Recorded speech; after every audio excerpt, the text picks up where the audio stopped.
Delirium es un término médico que se refiere a un estado mental agudo, confuso, el cual está caracterizado porque los pacientes tienen unos cambios bastante rápidos en su nivel de conciencia, en su atención y en sus procesos cognitivos.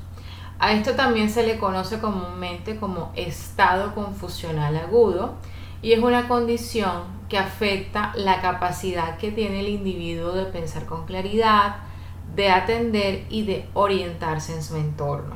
¿Cuáles son los síntomas entonces más comunes del delirio? Entonces encontramos la confusión y es que estos pacientes suelen estar desorientados en tiempo, en espacio, muchas veces tienen grandes dificultades para reconocer a las personas y a su entorno como tal. Otros síntomas son los cambios en la atención y esto lo que ocasiona es que el paciente pueda tener dificultades para concentrarse o para mantener la atención en una tarea o en una conversación en específico. También se ha observado que los pacientes que tienen delirio enfrentan alteraciones en su ciclo sueño-vigilia. Entonces, ¿qué sucede? Que estos pacientes tienden a tener unas alteraciones en su patrón del sueño. El sueño puede estar interrumpido, donde puedan existir periodos donde hay somnolencia durante el día y agitación durante la noche, es decir, como si el paciente tuviera invertido su ciclo circadiano, entonces tuviera sueño durante las horas de la mañana y en la noche estuviera completamente despierto. En algunos pacientes también puede darse que presentan alucinaciones y delusiones. ¿Qué quiere decir esto? La persona puede experimentar percepciones incorrectas o erróneas o incluso tener creencias falsas sobre sí mismo o sobre su entorno. Además, pueden aparecer síntomas como la inquietud o la agitación. ¿Esto qué quiere decir? Que el paciente tiene un aumento en su actividad motora, es decir, en sus movimientos. Entonces es un paciente que vemos como si estuviera completamente inquieto, que se mueve constantemente, que intenta salir o huir de los lugares o espacios cerrados en donde se encuentra.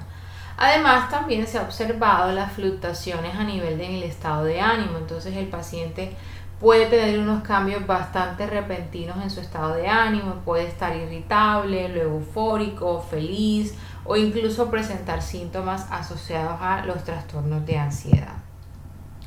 La causa del delirio se conoce que puede estar dado por diversas condiciones médicas, por ejemplo, los pacientes que están cursando con procesos infecciosos, desequilibrios a nivel metabólico, intoxicación por sustancias, por ejemplo, pacientes que han tenido o han sufrido traumatismos cerebrales, entre otros.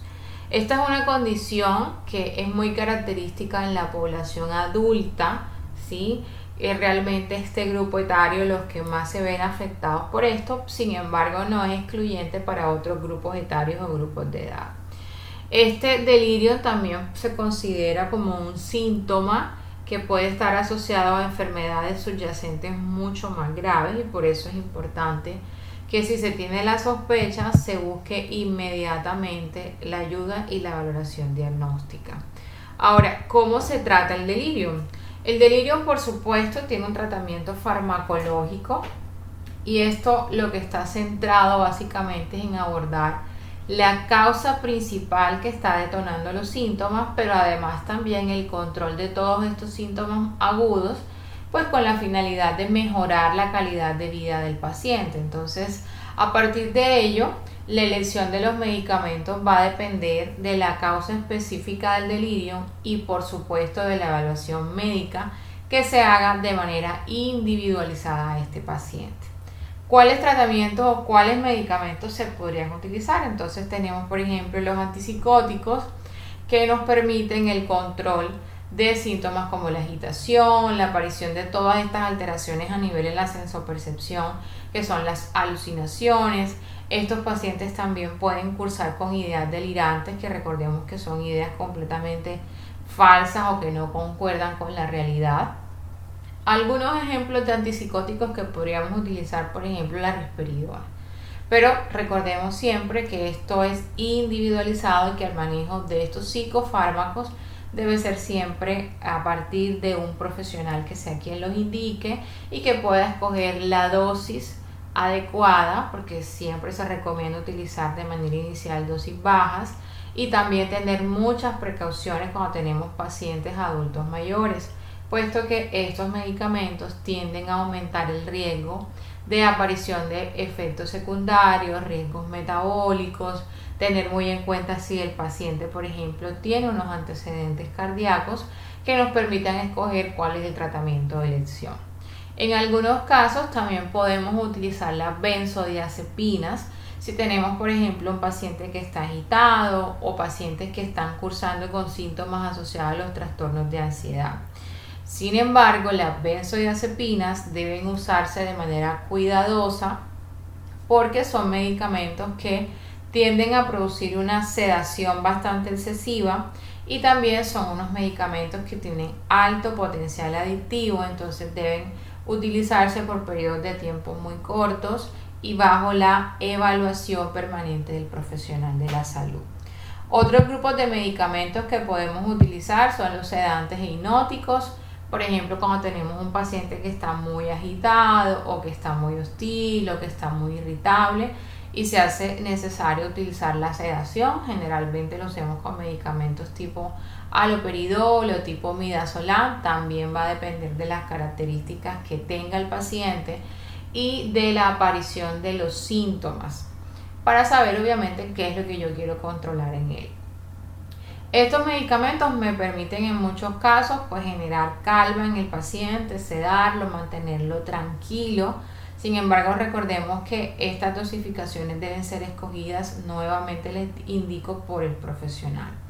Los hipnóticos, si los pacientes tienen, por ejemplo, alteraciones en su ciclo del sueño, si su ciclo circadiano se está viendo afectado, los hipnóticos me permiten que yo pueda inducir el sueño en el paciente y el paciente pueda descansar y dormir mucho mejor. Recordemos también que este tratamiento farmacológico debe ser complementario, porque lo ideal es que podamos hacer la identificación de cuál es la causa que me está generando el delirio en mi paciente.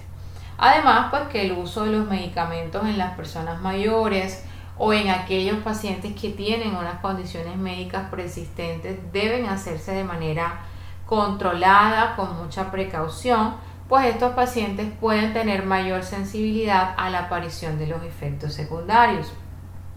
También la gestión del delirio puede incluir medidas no farmacológicas. Por ejemplo, si tenemos un paciente que está generando el delirio a partir de un desequilibrio hidroelectrolítico, entonces yo tengo que hacer la corrección de este cuadro. Si tengo un paciente que está cursando, por ejemplo, con una infección de vías urinarias, tengo que colocar tratamiento para esta infección.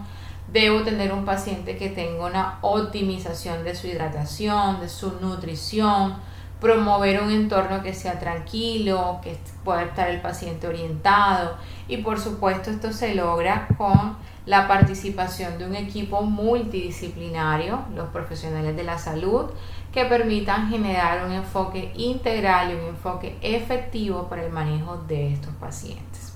Si te ha gustado este video, te invito a que te suscribas a mi canal, le des like y estés pendiente de todo el contenido que estamos preparando para ti.